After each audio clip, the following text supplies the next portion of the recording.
travailler. Et toi aussi, si c'est cet après-midi, si tu prends cette grâce de Dieu, elle va travailler. Ce n'est pas toi qui feras quelque chose. C'est la grâce que tu as prise va commencer à travailler. Il te mettra à côté. Il dit, regarde ce que je fais. Et tu verras, tu verras. Et c'est toi qui seras le bénéficiaire. 1 Corinthiens 4. C'était 4 frères. 1 plutôt, excusez. Voilà. Verset 4. Paul dit, je rends à mon Dieu des continuelles actions de grâce à votre sujet, vous que je vous prêche. Alléluia. Au sujet de vous, je remercie le Seigneur. Je dis, merci Seigneur. Pour la grâce qui vous a été accordée. Alléluia.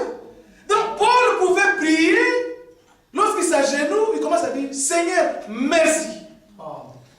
Merci pour la grâce que tu as accordée aux bien-aimés. Merci Seigneur. Parce que Paul l'a compris.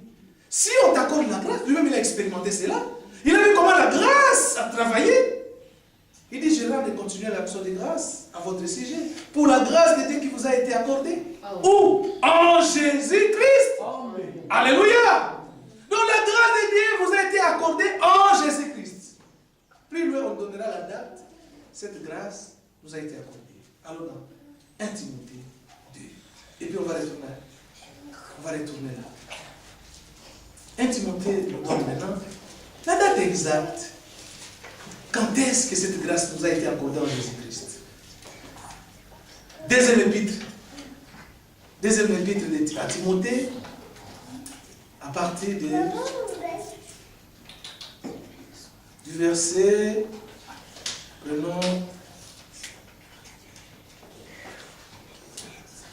verset 8.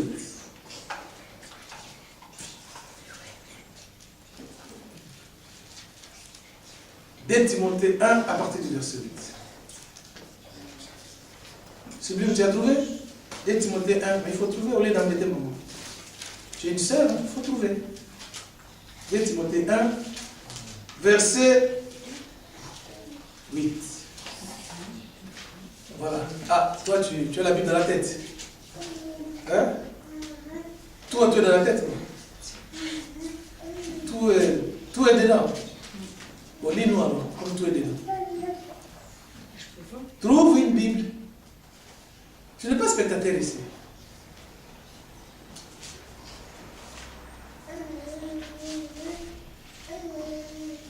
Trouve déjà le verset. Dès Timothée 1, à partir du verset 8.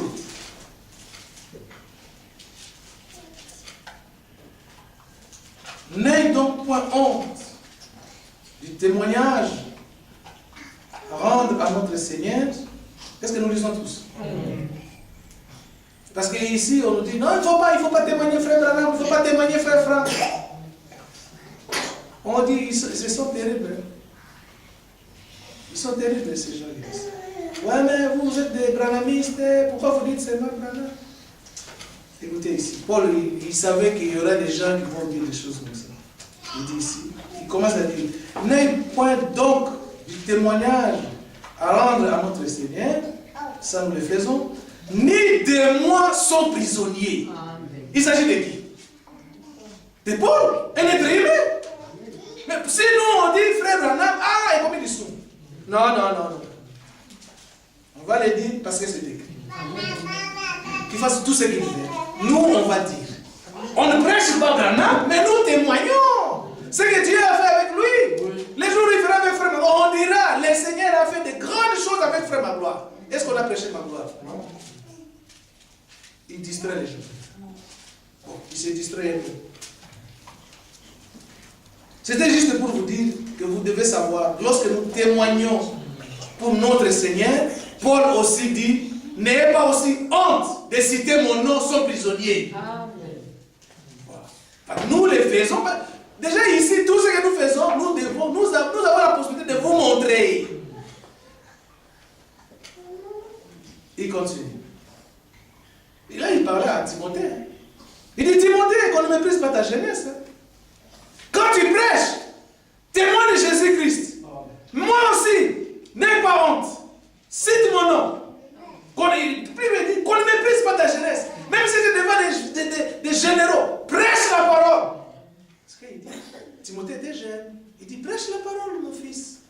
qu'on ne te méprise pas.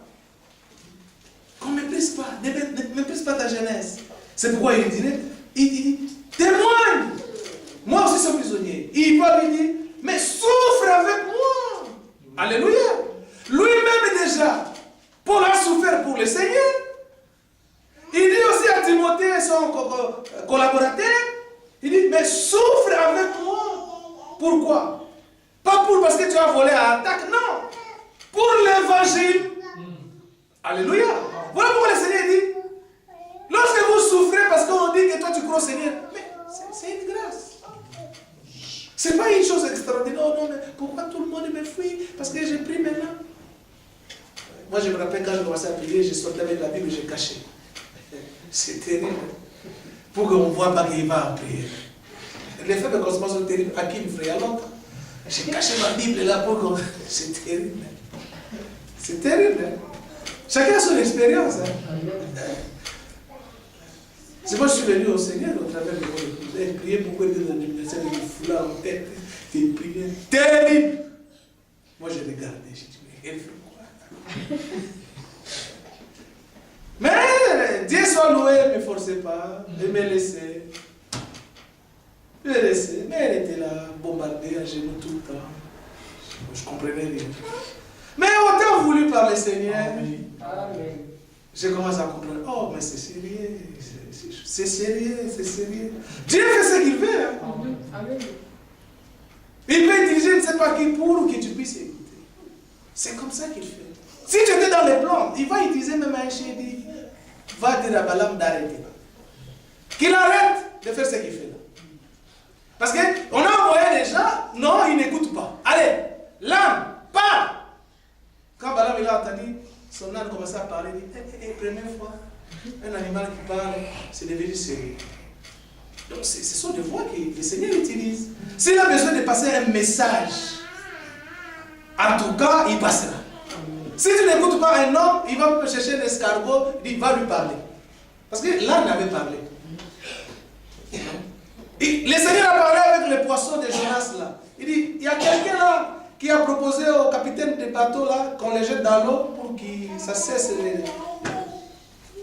des problèmes dans les bateaux. Alors, suis-moi cet homme-là, Jonas, prends-les, amène-les là-bas, il doit les pêcher. Dieu a parlé avec le poisson. Donc, Dieu a parlé avec l'âne. Dieu peut parler avec l'escargot. Ah oui, la Bible nous a montré suffisant que Dieu, il connaît toutes les langues. Il parle du Chlouba, il parle du Congo, il parle tout. C'est lui qui a créé tout cela. Regardez bien.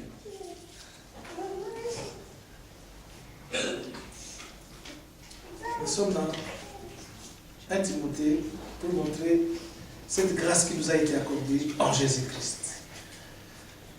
Mais souffrez avec moi pour l'évangile par la puissance des dieux. Verset 9. Il nous a sauvés. Alléluia. Les il là c'est au singulier. Il nous a sauvés. Et il continue. Il nous a adressé une sainte vocation. Alléluia. Non. Suivez bien. Cette vocation, le fait de nous sauver et nous adresser cette vocation, et il continue de dire, non à cause de nos œuvres. Alléluia. Parce que nous avons dit, non, moi si je suis là aujourd'hui, c'est parce que j'avais fait ça. Alors le Seigneur dit, viens. Non. Paul précise, parce qu'il y a des gens qui disent, non, si moi le Seigneur m'a choisi, c'est parce que j'avais fait déjà quelque chose. Beaucoup disent ça. Non à cause de nos œuvres, mais selon son propre dessein. Alléluia. Et selon la grâce qui nous a été donnée en Jésus-Christ, quand? Hein, ma sœur, quand? On donne non, c'est quand là-bas? Hein? Avant les temps éternels. Avant les temps éternels. Oui. Vous voyez? Avant que le monde soit monde. Dieu savait déjà que celui-là, il va croire à ma parole. Je lui mets dans la liste des gracifiés. Oui. Lui-même, hein? Moi, en tout cas, Dieu est bon. Hein? Lui, il savait que non, les frères vont croire. Il m'aligne déjà. J'étais même pas encore dans l'époque de ma mère, il met déjà mon nom. Voilà pourquoi. Si le nom est dans les livres, pour enlever les noms dans les livres, il faut être là les jours où on m'avait mis mon nom. C'est ça le problème. Parce que je suis dans les temps et que j'ai fauté, j'ai fait quelque chose. Ah, tout le monde a fait. C'est grave. Mon nom est dans les livres. J'ai bronché. Je vois les enfants quand ils tombent, ils ne restent pas par terre. Tous les enfants ici, ils cherchent toujours. Mais pourquoi toi, depuis que tu es tombé, tu es resté par terre? Il y a quelque chose qui ne va pas. La Bible nous dit, la grâce qui nous a été accordée selon 1 Corinthiens 1, verset 4, en Jésus-Christ, c'était avant les temps éternels. Amen. Nous avons tous vu, non? La grâce qu'elle nous a accordée de 1 Corinthiens 1 qu'on lit là, c'est avant les temps éternels en Jésus-Christ. Retournons maintenant dans 1 Corinthiens 1. Ça, c'était pour vous montrer quand est-ce que vous avez reçu cette grâce. Oui. C'était avant les temps éternels. Lorsqu'on vous dit, non, non, c'est lorsque tu es né, le Seigneur t'a fait grâce. Non, non, il m'a déjà fait grâce avant que même je l'ai connu.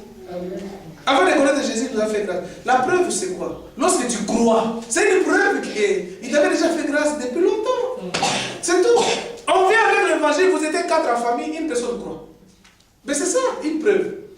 On dit, va te faire baptiser, tu as la preuve, il dit, moi je vais le baptiser. Donc, tout ce que Dieu dit, toi tu acceptes. C'est ça. Ça prouve que tu es dans la liste de ces gens-là. Quand Dieu écrivait les noms, il dit tel, tel, tel, tel, tel. Lorsqu'on te prêche, tu vois que ça rentre direct. Tu ne comprends pas, tu dis Amen. Et lorsque tu dis Amen, tu vois, un mois après, la compréhension vient. Amen. Oui, parce que la révélation vient seulement si tu as accepté. Si tu ne crois pas, tu ne dis pas Amen à la parole, la révélation ne viendra pas. On te prêche quelque chose, Dieu a dit ça. Dieu aussi, vraiment. Dieu aussi, comme une sœur m'a dit, frère, moi j'aime beaucoup les pantalons, mais Dieu aussi, est-ce que quoi? Est-ce que quoi? Tu dis oui ou tu dis non? Alors il voulait me parler, je dis, ma sœur, s'il y a un souci de ce côté-là, c'est écrit. Tu prends dans tes prières, tu commences à prier, tu dis à Dieu, toi aussi. Comment tu mets, tu savais que moi je vais aimer les pantalons, tout ça, je vais aimer des mini-jupes. Comment toi? Et quelqu'un m'a posé la question. Frère, est-ce que dans la Bible on a écrit même que la taille de la jupe? Je dis, je n'ai pas écrit la taille. Et bien pourquoi vous dites que? Non, nous ne disons pas que c'est 1 mètre, c'est 2 mètres, ou il faut que j'arrive jusqu'au sol. La Bible dit ceci. Habillez-vous décemment. Voilà. Dans la décence, il y a la pudeur. Mais toi, tu dois savoir, si tu es femme mariée, qu'avant de sortir, tu vas voir ton mari. Ça va? Parce que tu t'habilles d'abord pour lui, ce n'est pas pour la rue. On demande la décence pour l'habillement. La décence. Dans la décence, vous trouvez la pudeur. Est-ce qu'aujourd'hui, il y a encore la pudeur? Allez à Jean Jaurès. C'est terrible. Pourquoi Dieu va détruire? Ah, ça c'est sûr. Ça c'est sûr, il va détruire. 1 Corinthiens 1, continuons notre lecture. La grâce qui vous a été accordée en Jésus-Christ avant les temps éternels, car en lui, Jésus, vous avez été comblés de toutes les richesses qui concernent... Ah, c'est bien. Amen. C'est bien. Au lieu de dire la richesse de ce monde, on dit la richesse qui concerne... C'est merveilleux, des précisions. Parce que le Seigneur, ici, il avait laissé seulement la richesse et le point. Ah, là, il est... Ouais. C'est écrit qu'on sera les riches. Mais nous, on est déjà riches. Déjà. On ne cherche même pas. On est déjà. Amen. Comme nous avons toutes les richesses concernant la parole et la connaissance de ce Jésus, les témoignages de Christ étant solidement établis parmi vous. Amen. Pourquoi c'est établi solidement? C'est afin qu'il ne vous manque aucun don. Alléluia. Le Seigneur, il établit. Il dit, voilà pourquoi. C'est ce que on parlait avec mon épouse. Là. On a invité Ornella à ICC. Il y a une église ici, on appelle ICC. Oh, je suis allé voir. Ah, tu es allé voir, tu as vu quoi? Oh, j'ai vu comment on prêche. Alors Samuel lui a dit, c'est lui qui a déjà trouvé. Même si on lui dit, viens voir, il dit, non, j'ai déjà trouvé. Alors Samuel dit, tu dois savoir si tu as déjà trouvé ou pas. Oh maman, j'étais célibataire. Elle dit non, non, non, non. Tu dois savoir si tu as déjà trouvé celui dont tu cherches. On t'invite ici, tu parles. On t'invite. Non, non, il ne faut pas. Les choses de Dieu, ce n'est pas des sentiments ou c'est pour te faire plaisir. Non, non, c'est ton âme. C'est là, mais parce que je suis bien avec elle. Non, il ne faut jamais. J'ai dit à une sœur à mon je dis, mais c'est terrible. Les gens ils veulent venir à l'église parce qu'il est bien avec sœur Nadine, avec sœur Tina. Pourquoi tu dois venir comme ça? Donc tu ne sais pas, aux et tu vois, c'est une maman, il peut avoir 6 enfants, 10 enfants. Il est là, pas de position. Il dit, mais il y a quelque chose qui ne va pas. Il y a quelque chose qui ne va pas. Tu dois savoir ce que tu fais. Je parle là-bas pourquoi? Si c'est pour suivre les jours où cette personne-là que tu suis, vous allez vous envoyer, tu fais quoi? Directement. Il y a sur l'église Nabilonate. Ben oui, parce que tu venais pour elle. Ça, c'est différent avec ceux qui ont compris. Donc, les témoignages du Seigneur,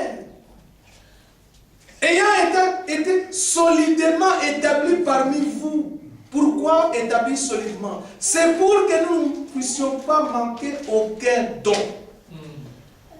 Quand c'est dans l'attente où vous êtes de la manifestation de notre Seigneur Jésus-Christ. Donc, avant son retour, parmi nous, tous les dons sont là.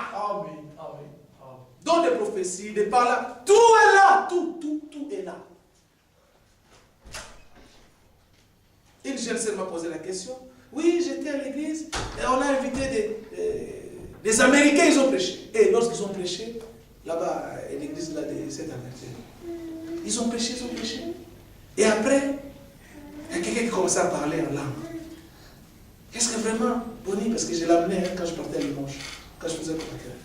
Il dit, mais c'est comment d'abord toi tu es prédicateur? Je dis, mais bon, il fallait poser la question à celui qui a été prêché. Oh, les gens tombaient, et puis d'autres parlaient en langue, mais je ne comprenais rien. J'ai pris un Corinthien, j'ai dit, regarde, les dons, nous avons.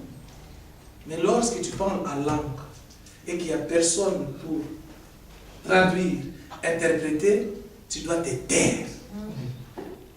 Parce qu'il n'y a personne qui comprend. Ça va édifier qui? Ça va édifier qui? Il dit, mais tout le monde était là. Moi, je ne sais pas parler en langue. J'ai écouté. On n'écoutait rien. Tout le monde. Il dit, mais voilà. Et il me pose la question, est-ce que ces pasteurs-là, les grands pasteurs américains, ils savent passer percer? Je dis, mais allez lui poser la question. C'est simple que ça. Oui, parce que, moi je ne comprends pas. Les gens tombaient, je pose la question, pourquoi les gens tombent? Et on vient pour le dimanche prochain, la même personne, il tombe encore. Donc, les esprits qu'il a, ça ne finit jamais. Je dis, mais pose la question. Il dit, mais il n'y a pas moyen de l'approcher. Je dis, oh. Je dis, mais que Dieu t'assiste. Moi, je demande le verset. Je pense que lui aussi, quand tu vas lui poser la question, il va. Donc, les gens ne vérifient plus les Écritures. La grâce que nous avons ici, nous lisons, vous lisez à la maison, vous lisez aussi, et vous vérifiez.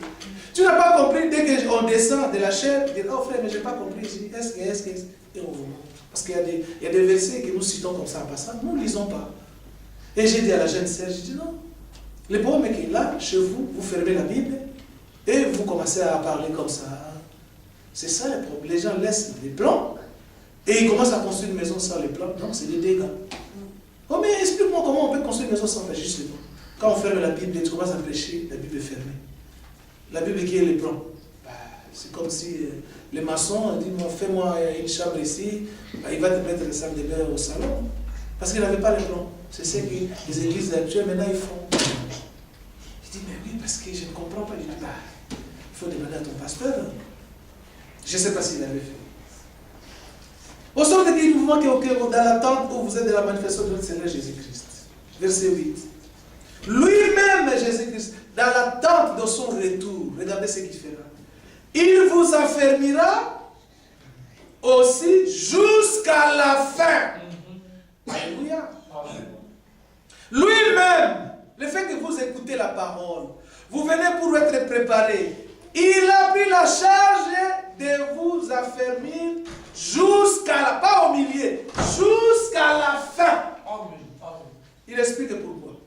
C'est pour que vous soyez irréprochables les jours où vous allez vous présenter devant lui. Oui. Voilà pourquoi il ne peut pas vous affermir seulement aujourd'hui, demain il abandonne. Non. Il commence avec toi, il doit achever. Pourquoi? Parce que les jours où il va te voir, il faut que tu sois irréprochable. Voilà l'importance d'écouter la parole. Tu écoutes, le Seigneur s'en charge pour le reste.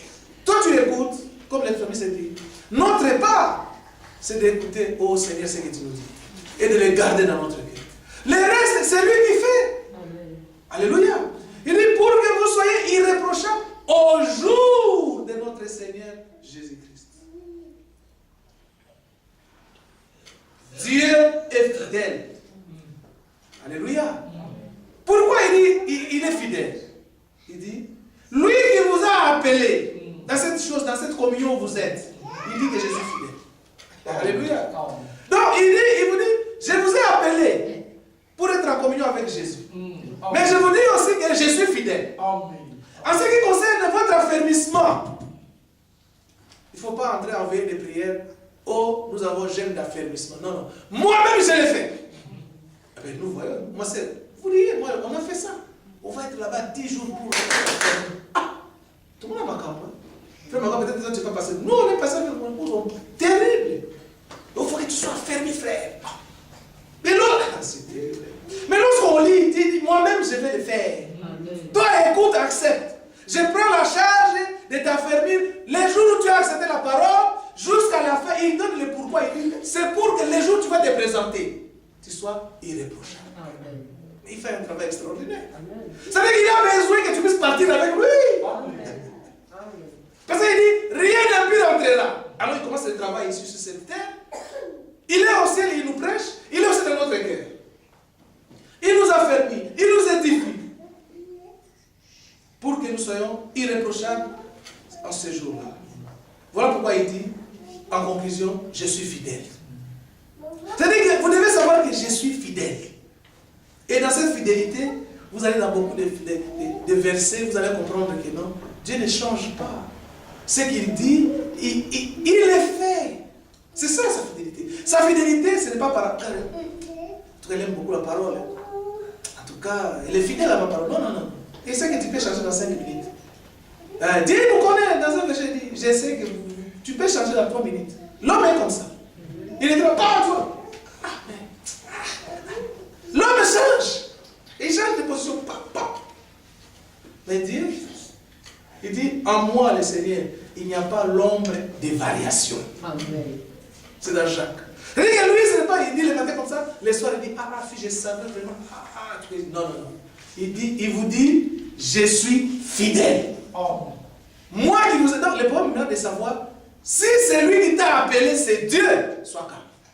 Parce qu'il dit, moi je suis fidèle. Et la fidélité de Dieu, c'est par rapport à lui-même. C'est l'exemple que je donné ce matin à Orléans.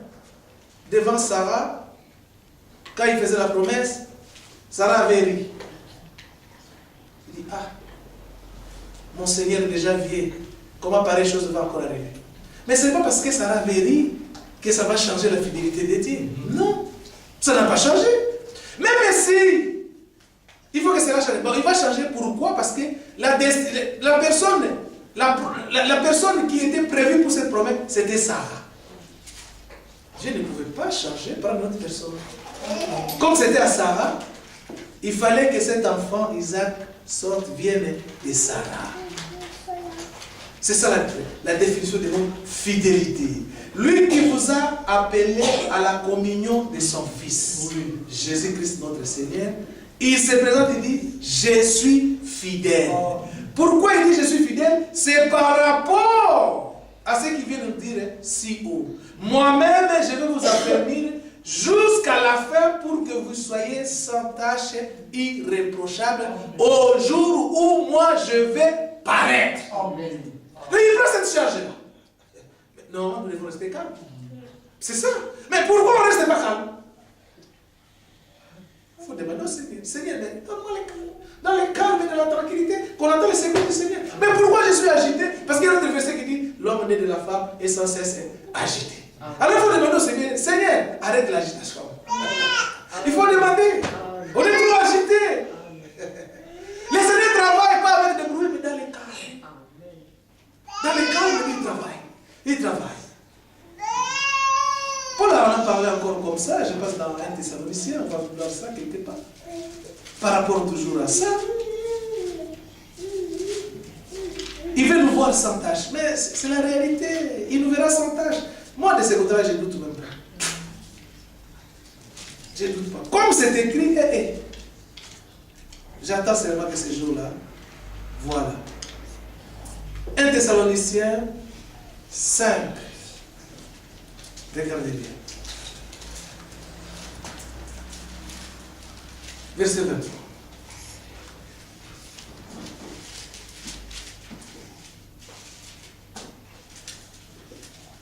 Un Thessaloniciens 5, verset 23.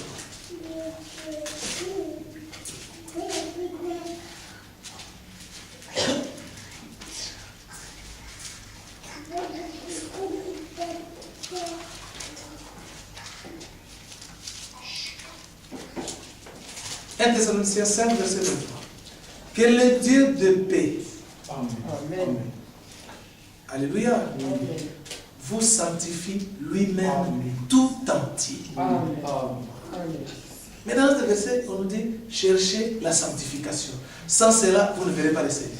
Mais ici, Paul il vient, il dit que le Dieu de paix lui-même vous sanctifie. Quand on vous dit cherchez la sanctification, toi tu commences à chercher. Non, ne cherche pas. Dis oui, amen. Dès que toi tu dis amen, ce verset entre en action. Que Dieu de paix lui-même vous sanctifie. Parce que si tu t'arrêtes seulement à chercher la sanctification, ça c'est là que tu diras pas, Seigneur, oh frère, il faut que je me sanctifie, je ne vais pas entrer comme une sœur en l'air. Il dit, il ne va pas entrer sur à Saint-Prix, les rangées où il y a des alcools. Oh. Je lui dis, frère, c'est terrible. Et puis, pas de démon. C'est pas possible. Il appelle les Jack Daniel des démons. C'est n'importe quoi. C'est n'importe quoi. Les gens, c'est terrible. Hein? C'est terrible. Démon, c'est une personne, c'est pas Jack Daniel. Il y a des gens qui sont possédés des démons. Il y a aussi des gens qui sont des démons. Comme Judas. Judas n'était pas possédé. Judas, si quelqu'un est possédé de démons, on peut chasser. Mais si la personne est démon, on peut pas, il y a possibilité, il n'y a rien. Il est démon, il dormait avec le Seigneur, démon.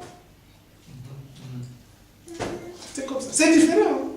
Tu peux voir quelqu'un, peut-être qu'il est Judas, ou soit il est seulement possédé. Quand il est possédé, ça passe encore, parce qu'on peut chasser. Nous avons le pouvoir, on chasse les démons, au nom du Seigneur Jésus-Christ. Mais s'il est démon, jusqu'à la fin, c'est triste. C'est triste. Parmi les disciples et tout ça, le Seigneur, il y avait Judas qui était là. Lui-même, il était démon en personne, un prédicateur. Il prêchait bien, Judas. Et lorsque le Seigneur prêchait, il disait des amen. Mais démon. Parce qu'on m'a posé la question, après on est parti. Par une jeune sœur. Il dit, oui, mais dans ma famille, bien. Ne t'enflamme pas, ma sœur. Le Seigneur a fait tellement bien les choses. Regardez notre sœur Ève. Les enfants qu'il y a eu. Il a eu Adam. Il a eu Adam. Il a eu Caïn avec son frère. Avec son frère Caïn et Abel. Regardez. Caïn n'était pas de Dieu. Caïn n'était pas l'enfant d'Adam. C'est écrit comme ça. Ève est la mère de tous les vivants. Mais pas Adam. C'est bien marqué dans Genèse. Ève est la mère de tous les vivants. Et cela démontre que Caïn ne venait pas de Dieu. Parce que dans un autre verset, Caïn était du malin. Donc ça confirme que c'était les deux enfants, ils étaient des mêmes mères, mais des pères différents. Vous voyez? C'est écrit comme ça. Maintenant, il faut prendre Genèse. Pour aller compléter avec un verset qui est dans le Nouveau Testament, là où on dit que Caïn n'était pas l'enfant d'Adam. Lui, son père, c'est le diable. Et Jésus, lorsqu'il parlait, il dit, vous avez pour le diable. Voilà pourquoi vous cherchez à me lapider. Il dit, non, pour le père. Abraham dit, non. Si vous étiez enfant d'Abraham, vous m'aimeriez. C'est-à-dire, regardez, l'acte que vous posez, vous suivez votre père. Il dit, notre père, c'était non. Vous avez pour père les diables. Regarde quelle prédication il disait face à face. Vous avez pour père les diables. Parce que l'œuvre, tout ce qu'ils faisaient, ils ont fait des problèmes. Il dit, si vous étiez de la même famille que moi, vous étiez mes frères, vous allez accepter les paroles que j'ai dites. Mais vous n'acceptez pas. Vous avez peur les diables, les pères des mensonges. Il dit même dans Jean, il a été meurtrier dès le commencement. Il parle de Caïn. Alléluia. Parce que qui était meurtrier dès le commencement? C'est Caïn qui tua son frère. Qui est son frère? C'était Abel. Pourquoi? Parce que à cause des offrandes. Toi, on dit, mais amène les offrandes, lui amène des fleurs. L'autre, il tue l'animal et l'amène. Il voyait ce que Adam aussi faisait. Quand Dieu faisait des offrandes dans le jardin d'Éden, Adam, il regardait. Voilà pourquoi Abel, il a amené ce qui était agréable. Mais Caïn, lui, il a amené des choses qui n'étaient pas agréables. Alors ça a donné des jalousies. Il tua son frère. Même mère, de pères différents. Mais on arrive les enfants d'Isaac. Avec notre sœur Rebecca. Vous connaissez l'histoire dans Romains 10? Il y a eu des enfants. Il y a eu Jacob et Esaïe. Même père, même mère. Mais il y a toujours un qui est faux, qui persécutait l'autre. C'était Esaïe. Alors tu vas me dire quoi? Oh, tout ça, ça ne veut rien dire. Ça ne veut rien dire. Là, on nous montre déjà. Ève, même mère. Tu viens chez Père Isaac, tu trouves même père, même mère, même situation. Maintenant, même père. Il faut qu'on trouve aussi. On vient chez Père Abraham. Il y a eu Isaac et Ismaël. Même père, des mères différentes. Et c'est Ismaël qui est né selon la chair, qui cherchait problème à Isaac. Donc je dis à la sœur, je dis, arrêtez. Que tu sois même père, même mère, il y a des problèmes. Que ce soit des mêmes mères, des pères différents, il y aura toujours un qui va embêter l'autre. Seulement si vous êtes de la même semence, vous n'allez pas vous embêter. C'est ça.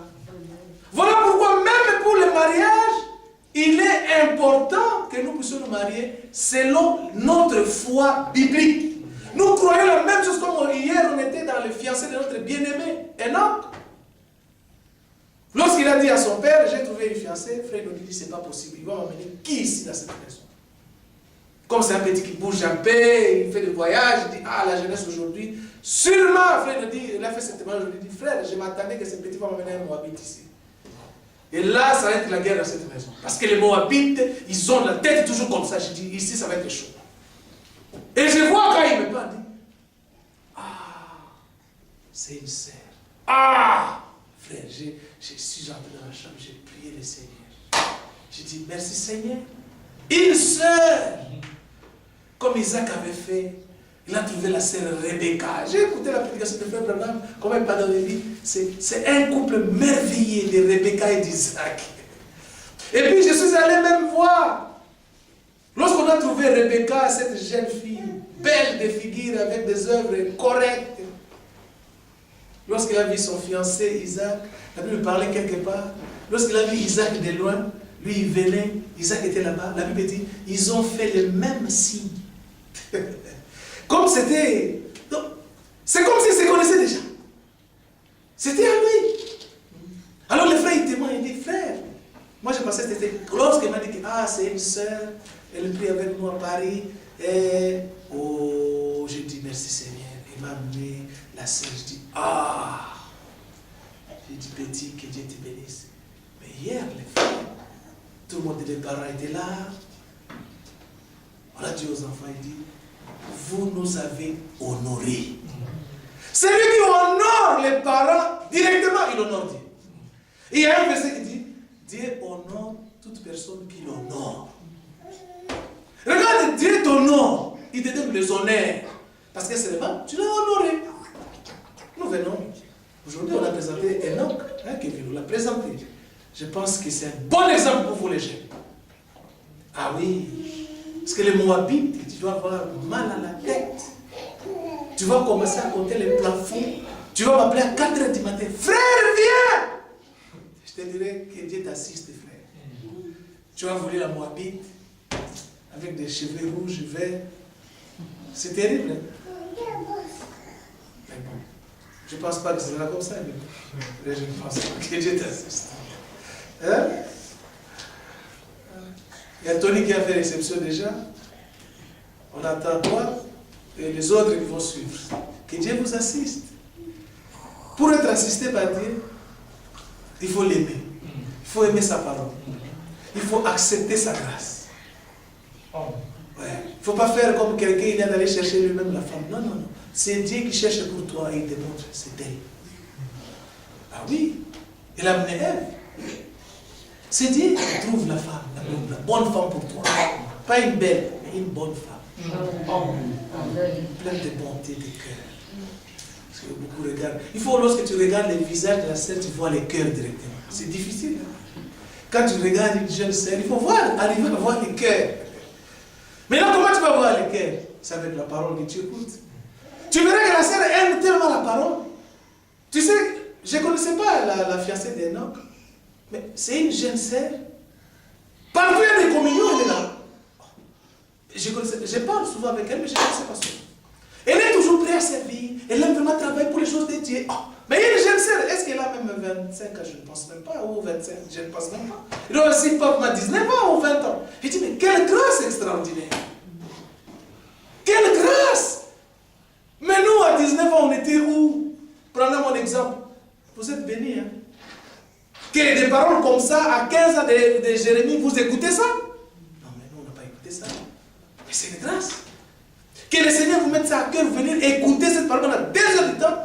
Très jeune, que vous faites comme je vois, tu parles d'Angleterre, tu viens après la prédication des frères François, ton avion. Non, mais Dieu n'oublie pas les bienfaits. Dieu n'est pas un homme pour oublier les bienfaits que vous avez fait pour la parole. Les hommes peuvent oublier. Mais il y a des hommes aussi qui n'oublient pas. Il dit, frère, je suis reconnaissant, cet homme m'a fait ça. Mais Dieu, lui, il n'oublie jamais. Il n'oublie jamais. C'est ça l'avantage. L'homme peut oublier. On appelle, mais il est ingrat. Mais Dieu, non. C'est écrit comme ça. Dieu n'est pas un homme pour oublier le travail que vous avez fait pour lui. Tu t'es investi. Aujourd'hui, les gens s'investissent pour rester sur cette terre. Les gens, ils font des copes, tout ça. Donc, tout. Ils disent non, c'est pour rester. Voilà pourquoi, frère Franck, lorsqu'il dit travaillez, allez à l'école, faites tout ce que vous faites, mais soyez sobre. Dès que ça arrive, tu pars, tout reste. Tout va rester. Des comptes à banque, on ne partira pas avec ça. Mais si tu ne comprends pas ça, dis, hey, frère, je ne vais pas faire des économies. Ce n'est pas ça ce qu'on dit. Ne t'appuie pas à ça. Dis seulement que oui, on fait ceci, j'ai eu ça, c'est bon, j'ai déjà 40 000, c'est bon. Mais tu as 40 000 aujourd'hui. Demain, on parle, les 40 000 restent. On va amener à Coliche. C'est pourquoi l'Église se dit vanité des vanités. À quoi servira un homme de chercher tout son temps de la vie? Après, il laisse son argent. Mais si tu n'es pas vraiment dans l'esprit de Dieu, tu peux tout laisser, frère. Comme la jeune sœur là, sœur Nathalie qui disait, frère, sœur, je vais me marier pour commencer l'enlèvement, le Seigneur vient bientôt. Ça, c'est des ailes. Ça, c'est des ailes. Tu vois quelqu'un dit non, je ne vais plus à l'école parce que le Seigneur vient bientôt. Ça, c'est des ailes amères. Tu n'as rien compris. Oh, je ne veux plus faire ceci, je veux aller au travail parce que le Seigneur. Non. C'est pas correct. Travailler. Mais il faut que la sobriété soit là. Il faut que tu sois équilibré. Tu regardes toujours, ah, le Seigneur peut arriver d'un moment à l'autre. Je pars, je laisse tout. Voilà pourquoi nous demandons même les enfants que vous devez quoi comme toi gérer. S'il vient, moi je pars. C'est pas que je vais te mettre à l'épaule ici. Non. La Bible parle, chacun aura sa nuit. Le chacun là, c'est celui-là qui a accepté la préparation individuelle. Mais pour les bébés et tout ça, laissez le Seigneur s'en occuper. Non, t'es pas là. les Noach et tout ça, de David. Laissez tranquille les bébés, le Seigneur s'en occupera. Mais vous déjà, 13 ans, 14 ans, vous avez été baptisés dans ces noms. Préparez-vous. Tu vas te comparer avec la petite Janisha, c'est ton problème. Dieu va s'en occuper. Dieu sait qu'elle croit ou elle croira, elle sait, même si elle rigole, elle sait qu'elle croit déjà dans son cœur. Mais moi, je ne sais pas. C'est ça le problème. Parce que quelqu'un avait posé la question, oh mon frère, pour les enfants, ça sera comment? Dis, laisse Dieu s'occuper des enfants. Toi, occupe déjà de ta préparation. Ah, c'est vrai, frère. C'est les gens aiment toujours trop raisonner d'avant. Non, non. Déjà, la Bible est pleine là. Accepte déjà ça. Et tu veux poser des questions? Non, non. Dieu est souverain. Il s'occupe de tout le monde. Il n'a oublié personne.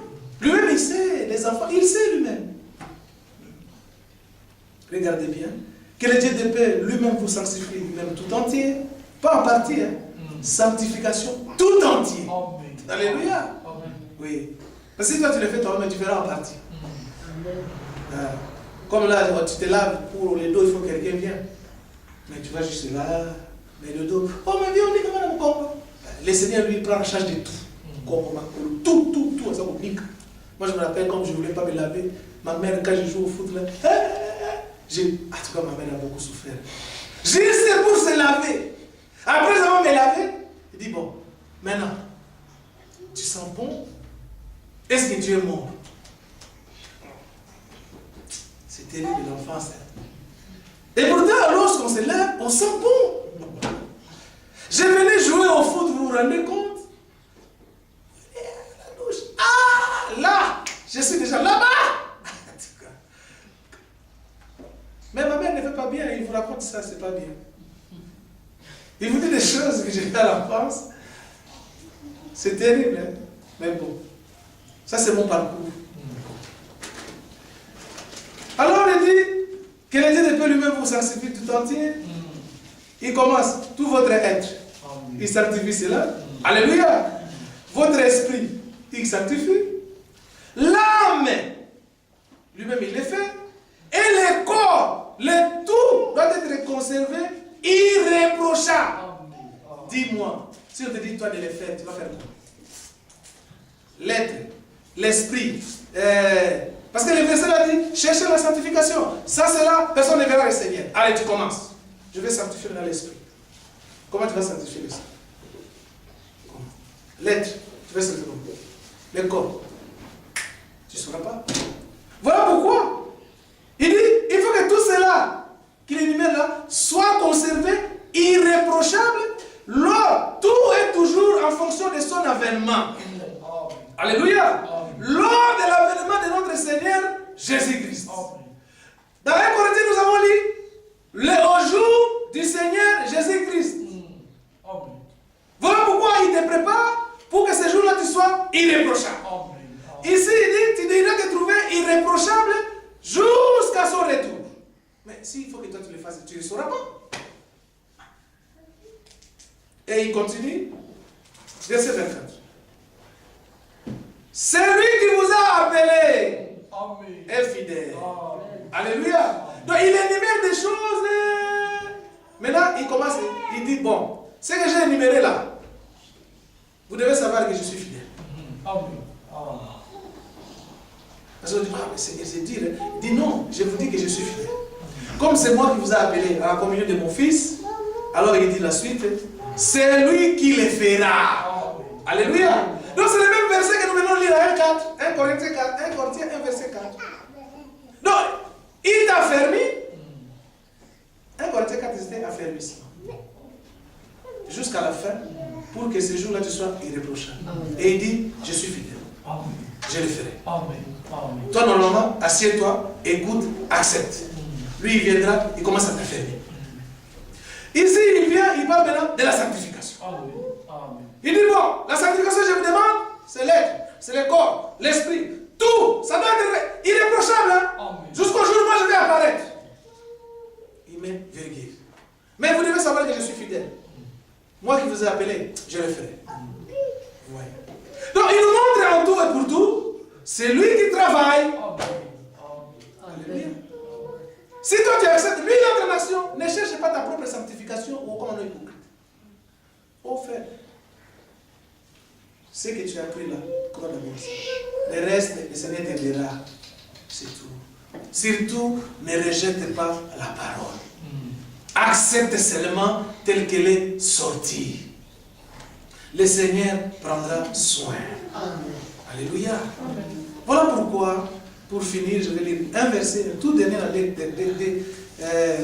d'Internum 11, nous avons écouté ça hier, concernant notre cité. Pour voir l'Internum 11. On va prendre juste 2 versets et on va prier. Deutéronome 11 à partir du verset 10. J'aimerais que tout le monde puisse trouver ce verset et puis nous allons lever et puis nous allons prier. Ça concerne notre départ. Verset 10. Car les pays dont tu vas entrer en possession n'est pas comme les pays d'Égypte. Alléluia. Donc là où nous allons partir de la Nouvelle Jérusalem, ce n'est pas comparable là où nous sommes là. Impossible. Impossible.